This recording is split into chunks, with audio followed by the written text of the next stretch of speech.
news tonight, His Majesty and the Russian President hold summit talks on international efforts in the war on terrorism, stressing their keenness to forge closer ties between the two countries.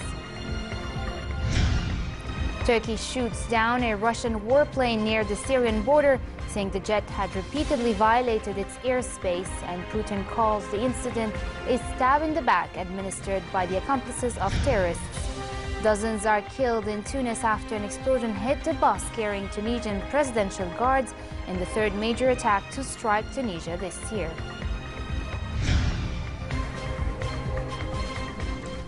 Good evening and welcome to a new edition of the news. His Majesty King Abdullah returned home following a visit to Russia, where he held a summit meeting with Russian President Vladimir Putin in Sochi city.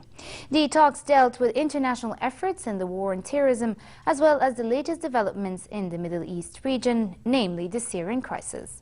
The two leaders also stressed their keenness to forge closer ties between the two countries to achieve the interests of both countries and people. The King and Putin affirmed the importance of expanding strategic partnership, mainly in the economic and military fields. Earlier, the Russian president held a lunch banquet in honor of His Majesty and the accompanying delegation in the presence of senior Russian officials. In joint press remarks with the Russian president, His Majesty the King said the current regional developments compel the international community to work stronger together, both militarily and diplomatically, in the context of Vienna. Putin, for his part, reaffirmed the close contacts between Jordan and Russia, stressing that in such an intensive fight against international terrorism, there is a need for unity. But today's event, he added, is a blow that has been given to Russia by the accomplices of two terrorists.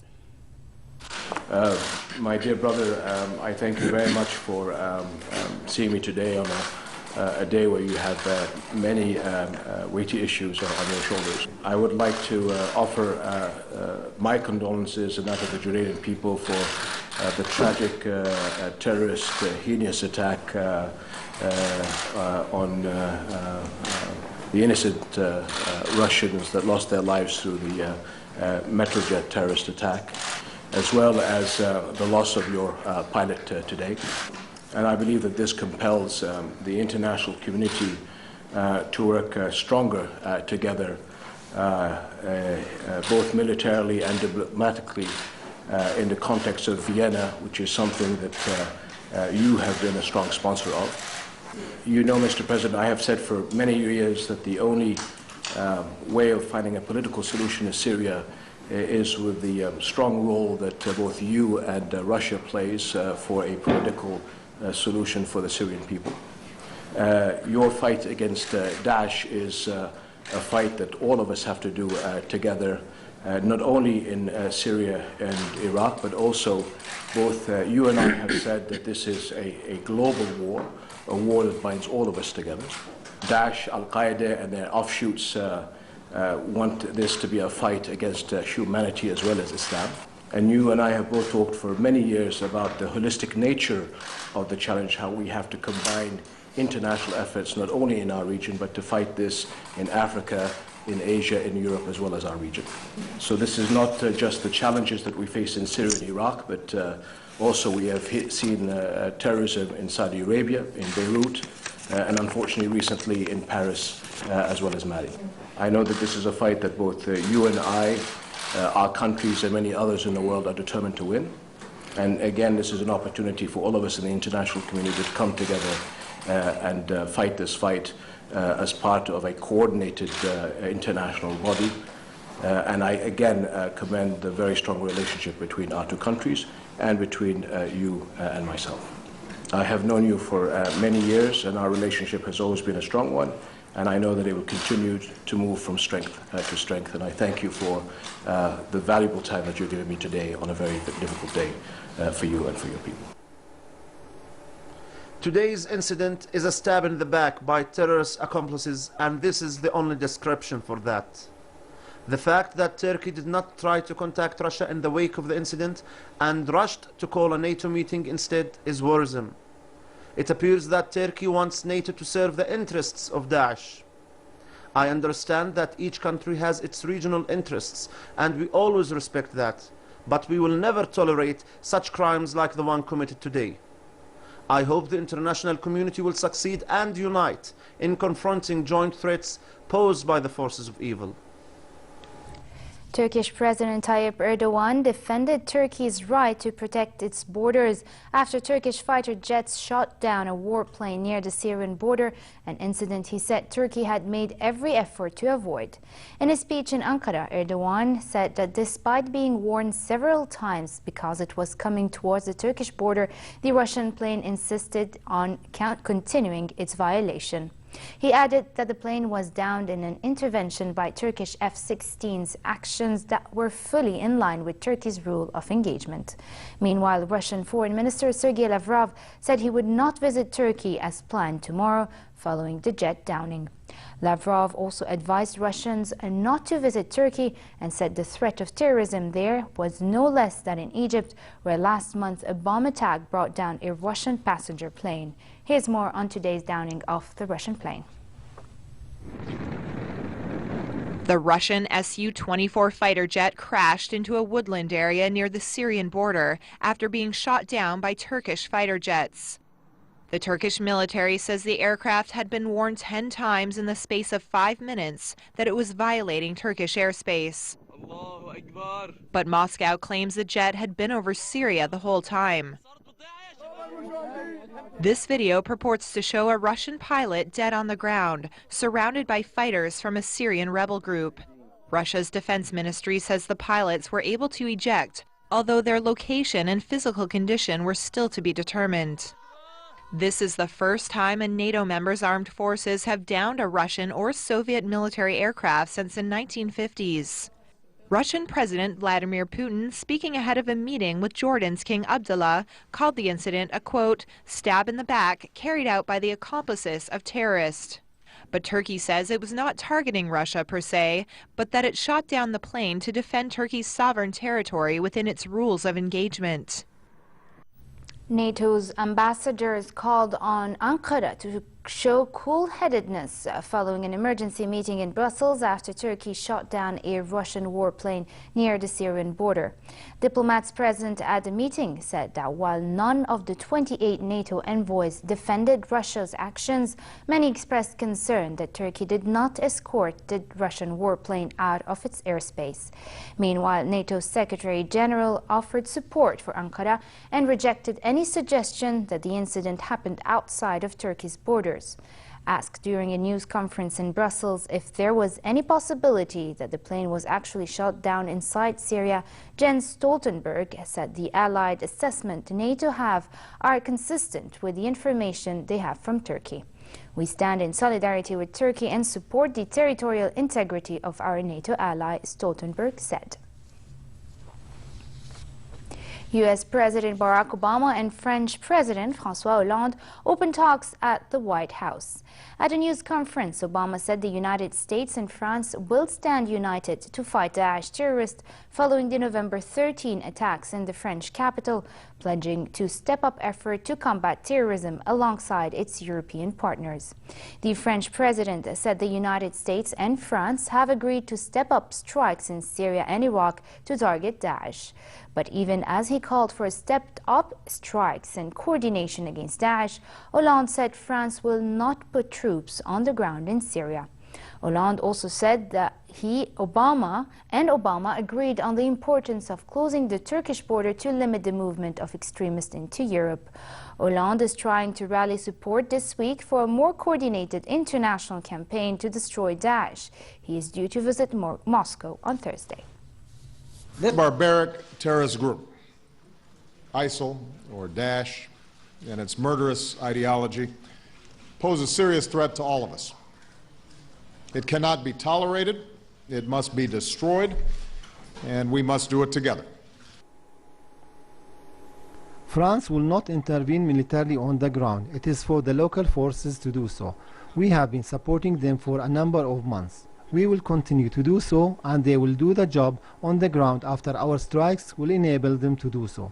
But France will take its responsibilities regarding that support, which is absolutely necessary. The threat level in the Belgian capital remained at the maximum for a fourth day running. Schools were closed in Brussels and the metros still unusable after the government announced it would extend a maximum security alert for a week. Belgium has been at the heart of investigations into the Paris attacks since French law enforcement bodies said 2 of the suicide bombers had lived there. 3 people have been charged in Belgium with terrorist offences, including 2 who travelled back with a prime suspect on the run, Salah Abdeslam, from Brussels. Meanwhile, in France, and late yesterday, material believed to be an explosive belt was found in a public litter box in the town of Montrouge, south of Paris. A source close to the investigation said it was too soon to say whether the belt had been in contact with Abdeslam, whose elder brother blew himself during the gun and suicide bomb attacks. One theory was that Abdeslam had intended to blow himself up in the 18th district but had abandoned the plan, although it was not clear why. U.S. Secretary John Kerry began a one-day visit to Palestine and Israel for talks on means to restore calm after months of violence. Kerry conceded ahead of his trip that he was coming without the ambitious agenda of past visits and was primarily focused on stemming the violence. In the West Bank city of Ramallah, Kerry held talks with Palestinian President Mahmoud Abbas on the latest spate of violence and means to quell it. Abbas accused Israel of using extensive force to quell attacks, saying that in many cases, assailants could have been stopped and detained without being shot and killed by Israelis. Earlier, Kerry and Israeli Prime Minister Benjamin Netanyahu discussed ways to work together to find a way forward to restore calm and begin to provide opportunities. Hours before Kerry arrived, clashes broke out in Ramallah between Palestinians and Israeli troops who threw stun grenades and fired rubber bullets at the crowds. Palestinians were protesting the U.S. policy that has become blatant in its unusual bias to the Israeli policy. 86 Palestinians have been killed since October 1st on the hands of Israelis. We reject Kerry's adoption of the Israeli tale. He has to be objective and rethink and see that the Palestinian people are suffering from a criminal occupation and that the only way to have quiet for peace is by ending Israeli occupation that lasted for more than 48 years. At least 12 people were killed after an explosion hit a bus carrying Tunisian presidential guards along a major street in the center of the capital, Tunis. Security and presidential sources said the explosion was an attack, adding that it was not immediately clear whether it was a bomb or an explosive fired at the bus as it traveled. Tunisia had suffered 2 major attacks this year targeting its tourism industry. A gunman killed 38 foreigners at a beach hotel in June, and in March a gunman killed 21 tourists in an attack at the Bardo Museum. Daesh claimed both these attacks. About 1,000 refugees and migrants are stuck at the main crossing point into Macedonia from Greece as authorities deny entry to some nationalities in contravention of international law. UNHCR had no information that the new restrictions were directly linked to the Paris attacks 10 days ago that killed 130 people and were claimed by Daesh. Speaking in Geneva, spokesman of the UN High Commissioner for Refugees said a new humanitarian situation is developing in Europe that needs urgent attention. Adrian Edwards added that the new restrictions chiefly involve people being profiled on the basis of their claimed nationalities. About 1,000 people are stuck at the main entry into Fyrom from Greece, with frustrations growing. Protests have erupted among some 200 people, mainly Iranians, Bangladeshis and Pakistanis. All people have the right to seek asylum, irrespective of their nationality, and to have their individual cases heard. Proper information needs to be provided to people affected by decisions like these at border entry points, and proper counselling has to be available. Her Majesty Queen Rania stressed the importance of reading among Arab students during a meeting with Najla Al-Shamsi, the Director General of the Arab Reading Challenge. The Arab Reading Challenge was launched by His Highness Sheikh Mohammed bin Rashid Al Maktoum and is considered the largest Arab project aimed to encourage students in the Arab world to read, with more than 1 million students committing to reading 50 million extracurricular books during every academic year. Queen Rania expressed her interest in the project and support for the effort being exerted to increase awareness on the importance of reading among students. The project also seeks to develop students' self-learning and thinking skills, as well as strengthening, instilling national pride, values, and an Arab sense of belonging. A two-day meeting on governance of air quality in Mediterranean cities convened in Aqaba to present the collective critical assessment of governance project. The project aims to reduce urban air pollution in the Mediterranean region through the implementation of means of measurement, as well as an integrated territorial governance of air quality in 4 Mediterranean cities: Tripoli in Lebanon, Aqaba of Jordan, Valencia in Spain, and Marseille in France. The project is designed to provide a better protection to people. Aqaba Special Economic Zone Authority is a partner in the project and has undertaken steps to contribute to air quality in southern city, including the relocation of the main port in Aqaba, as well as the distancing of the heavy industries from residential and tourist areas. The objectives of the project is to tackle the air pollution issue, which knows no borders. Together, we needed to harmonize all the capabilities and all the management tools over the Mediterranean to be able to work towards air quality with a strategy that is being led on a regional basis. We are 4 countries partnershiping in tackling this issue because we are working under the umbrella of the MBCBC Med program, which has 15 countries participating in the program, and the program enhances the establishment of partnership, long-term partnership in tackling the challenges around the Mediterranean. British singer Adele's new album 25 has sold a record 2.3 million copies in the United States in the first 3 days of its release. The monster sales for the first 3 days means Adele will break the first week sales record currently held by boys band NSYNC's 2000 album No Strings Attached, which opened with 2.4 million copies. 25 ranked up more than 900,000 sales in Apple's US iTunes store on its first day. The much anticipated album has been driven by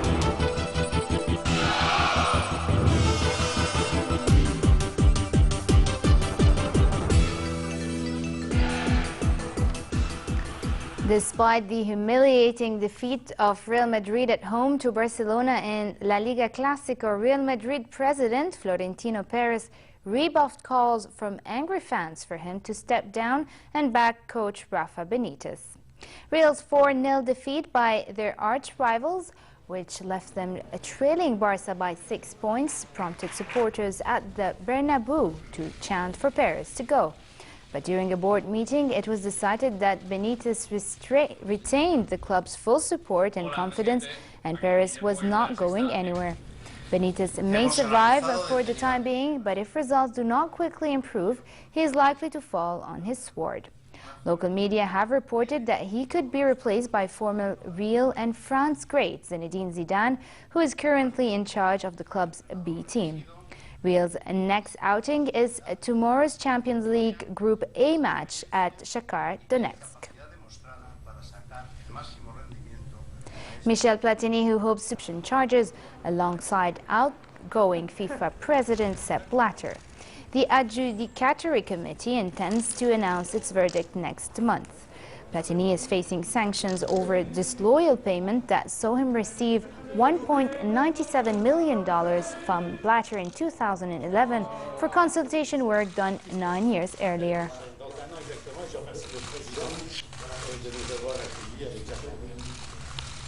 And finally, cold conditions continue for the rest of tonight with some clouds and southeasterly moderate to brisk winds. Tomorrow, cold weather prevails in hilly areas, while it will be fair in other parts of the kingdom with easterly moderate to brisk winds. The Gulf of Aqaba should expect relatively warm conditions, while winds will be northerly moderate to brisk and the seas slightly high. Next are the lows and highs for tonight and tomorrow.